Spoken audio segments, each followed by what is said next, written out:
মাননীয় প্রধানমন্ত্রী, আপনার কন্যা সন্তান জাইমা রহমানের মতো আমরাও আপনার সন্তানের মতো। জাইমা রহমান যদি আপনার কাছে কোনো আবদার করতো, আপনি কি সেটি ফেলতে পারতেন? তাহলে আপনি আমাদের এই আবদার কিভাবে ফেলে দিবেন? আমাদের আবদার কি আপনি পূরণ করবেন না? করবেন না?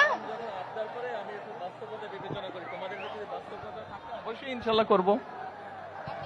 আমাদের ছাত্রী, তোমার নামটা? মেহরুন্নেসা, মেহরুন সুলতানা ওর কলেজের ব্যাপারে একটি কথা বলেছে। ও আমাকে বলেছে আমার সন্তানের মতো নয়, এবং আমার সন্তান যদি কোনো আবদার করতো আমি রাখতাম কিনা। আমার সন্তান যদি কোনো আবদার করতো, সেটার যদি বাস্তবতা থাকতো বা বাস্তবতা থাকে, অবশ্যই আমি সেটা রাখবো। ও যেই আবদারটা করেছে,